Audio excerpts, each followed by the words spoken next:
ঢোপকল রাজশাহী শহরের অন্যতম প্রাচীন ঐতিহ্য। এই ঢোপকলের সাথে রাজশাহীর সংস্কৃতি, ইতিহাস এবং ঐতিহ্য জড়িত।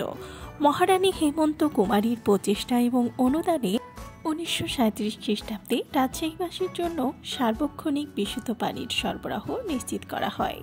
এই প্রকল্প মহারানী হেমন্ত কুমারী ওয়াটার ওয়ার্কস নির্মিত হয়, যার অন্যতম নিদর্শন রাজশাহী শহরে অবস্থিত এই ঢোপকল সমূহ। এই ঢোপকল তৈরির সময়ে রাজশাহী তৎকালীন দায়িত্বপ্রাপ্ত চেয়ারম্যান ছিলেন রায় DN দাশগুপ্ত।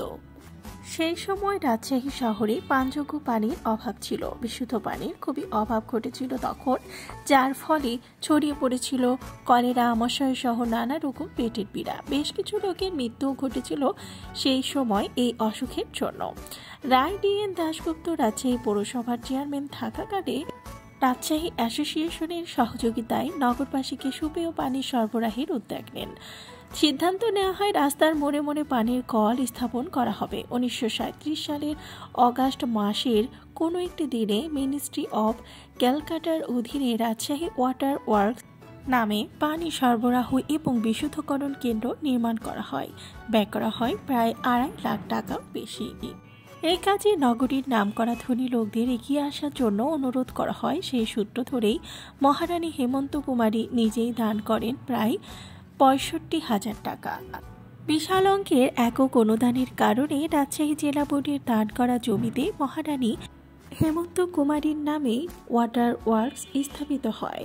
কালক্রমে তার নাম হেমন্ত কুমারী ঢোপকল নামে পরিচিত হতে থাকে। পুরো শহর জুড়ে প্রায় শতাধিক এমন ঢোপকল স্থাপন করা হয়। মহারানী হেমন্ত কুমারী পানি শোধন কেন্দ্রে পানিকে বিভিন্ন ট্রিটমেন্ট করে পানি থেকে আয়রন এবং পানির ক্ষারতা দূর করা হতো। তারপর সেটা সরবরাহ করা হতো সেই ঢোপগুলোতে। তবে সর্বপ্রথমে সেটা পাথরকুচির ফিল্টার দিয়ে পানি ফিল্টার করা হতো। তারপর সেটা সিমেন্টের তৈরি মোটা পাইপের সাহায্যে বিভিন্ন এলাকায় পাঠানো হতো। এই ঢোপকলগুলোর প্রতিটির পানি ধারণ ক্ষমতা 470 গ্যালন। প্রতি ঢোপকলেই ছিল একটা রাফিং ফিল্টার। এতে বালি এবং পাথরের স্তর থাকায় সরবরাহ করা পানি আরও পরিশোধিত হয়ে বের হতো এবং গরমের সময় ঠান্ডাও থাকতো। সেই সময় সারাদিনে মাত্র 2 ঘন্টা পানি সরবরাহ করা হতো। মোড়ে মোড়ে ঢোপকলগুলোতে পানি ধরে রাখা হতো, যার ফলে সারাদিনই পানি পাওয়া সম্ভব হতো। প্রতি 2 মাস পর পর এই ঢোপকলগুলোকে পরিষ্কার করত। পরিষ্কারের নিয়ম ছিল খুবই সুন্দর। এই ঢোপকলের উপরে ঢাকনাটা খোলা যেত, তারপর ভেতরে মানুষ নেমে ব্লিচিং পাউডার আর অন্যান্য জিনিস দিয়ে সেটা পরিষ্কার করত। প্রতি 2 মাস পর পর প্রত্যেকটি ঢোপকল থেকে পানির স্যাম্পল সংগ্রহ করা হতো।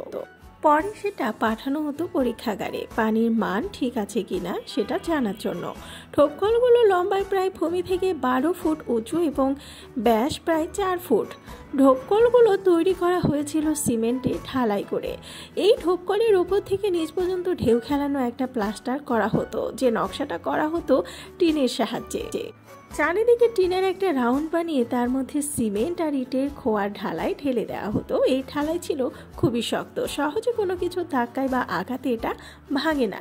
তবে এই ঢোপকলগুলোর অধিকাংশই বর্তমানে বিলুপ্ত।